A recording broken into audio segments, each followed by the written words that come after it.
Hello everybody, this is Yoko Anime Reactions, and this is going to be my review for Welcome to Demon School Iruma Kun, Episode 6. We get introduced to the student council in this episode, and Amari kind of reminds me of Urza a little bit. Not in the voice, but just the way she acts. Like, she's all very strict and everything, like Urza would normally be, but she has that secret soft side to her, where she's a freaking fan of manga. I love that. And she can't even, I don't know why.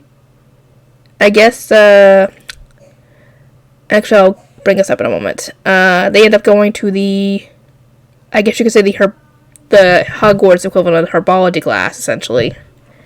And they have to use a spell to try, and their magic to try and make a plant grow into a flower, and you get to see all the different flowers. Sobnak's flower is like a feral flower trying to attack everything and eat its own pot, I think. Asmodeus' flower is literally a flower with flaming petals. And Clara's flower, I don't know what the freak that thing was. That was an abomination to plants. And, obviously you would think that Iruma wouldn't be able to make anything since he has no magic, since he's human. But apparently that ring gives him the ability to use magic. Though what his grandfather failed to mention before he left for school that day, and actually the funny part is that when he went to school, they rolled out the red carpet for him. Literally, he stepped out of the carriage and a red carpet folded out of it. And I was like, you're drawing more attention to him. He doesn't want attention drawn to him, and you're doing the exact opposite of that. Anyway, he should have mentioned to Iruma before he left for school that the ring allows him to use magic, but he hasn't calibrated it yet. He should have calibrated it to how much he could use. Otherwise, he'd end up using too much, and, well, we see what happens when he tries to use the spell on the flower. He was thinking of the cherry blossom trees from back in Japan, and when he used the magic, he created a gigantic cherry blossom tree that broke out of the building, and you could see it probably from miles around. And everybody loves it. And Amari, the student council president, knew that this plant was only native to the human world. So she thinks, essentially, that Iruma is human at this point, so someone's catching on to him.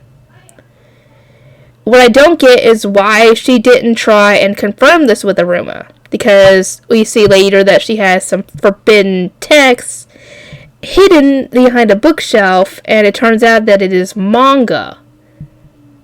I think what was it called? First Love Memories or something like that. And apparently actually this is next episode, but apparently Iruma ended up helping to work on that manga at some point. And she can't read it, obviously, because she can't read Japanese. But she can kind of assume that humans can try and use magic to seduce people. And she ends up leaving with one of the manga, and ends up bumping into Iruma, who had been staying behind to help clean up the mess from the cherry blossom tree that he created, and they end up bumping into each other just like in the manga, and she thinks that he's trying to seduce her. No, he's not trying. He might unintentionally do it, but he doesn't intentionally do it. And like I said, she has her suspicions that Iruma is a human, and actually her suspicions are correct, but she doesn't know this.